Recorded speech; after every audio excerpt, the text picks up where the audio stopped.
Ya, saya Hah? alhamdulillah ya.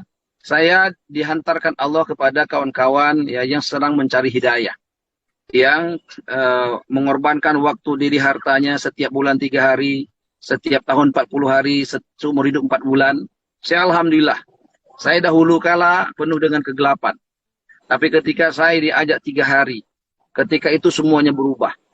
Sebelum saya kenal 3 hari, itikaf di masjid, saya yakin, seyakin-yakinnya, kebendaan-kebendaan itulah yang akan membuat saya menjadi sukses mulia.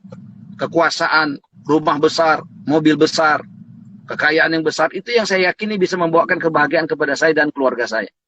Tetapi subhanallah ketika menjadi wakil ketua DPR Provinsi Bengkulu, kemudian ada orang yang ketuk-ketuk pintu saya. Dan ketika itu saya nggak nyaman melihat penampilan mereka. Jenggotan, gamisan, sarungan, begitu. Lalu mereka menyampaikan kata kalimat-kalimat yang menurut saya ini kalimat-kalimat tidak enak didengar, tapi hati saya nggak bisa nolak. Ini kalimat hak, kalimat benar. Maka singkat cerita kemudian saya ikut 3 hari. Itu pun terpaksa. Tapi kemudian saya bergejolak dalam hati. Saya bilang apa salah mereka? Mereka tidak pernah menyusahkan saya.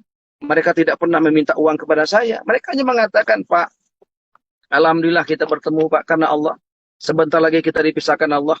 Sebaik-baik pertemuan bicarakan kebesaran Allah. Allah Khalik, Allah Razik, Allah Malik.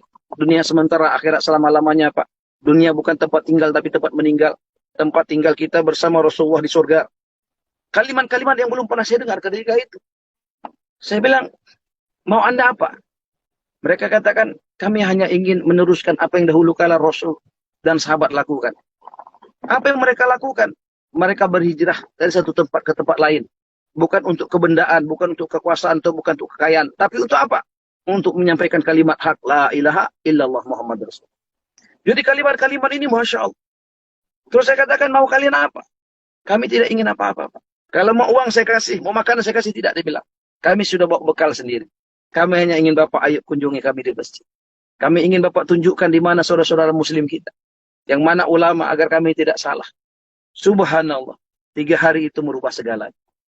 Yang dahulu kala saya pikir dengan kekuasaan kita bahagia. Dengan kekayaan kita bahagia. Ternyata salah. Bahagia itu hanya dalam agama. Siapapun yang mengamalkan agama secara sempurna, maka dia akan bahagia. Apa itu agama? La ilaha illallah Muhammad Rasulullah. Dan subhanallah. Perkenalan itu luar biasa. Bayangkan, ketika kita makan di satu nampan. Loh saya dengan istri saya nggak pernah makan satu nampan. Ini ketemu baru, makan satu nampan. Pakai tangan, di nampan yang sama. Masya Allah. Dan saya perhatikan betul bagaimana kemudian makanan enak-enak, daging dan sebagainya dioper ke saya. Padahal saya lihat badannya lebih kurus dari saya. Saya yakin mereka makan, belum jarang mungkin makan daging.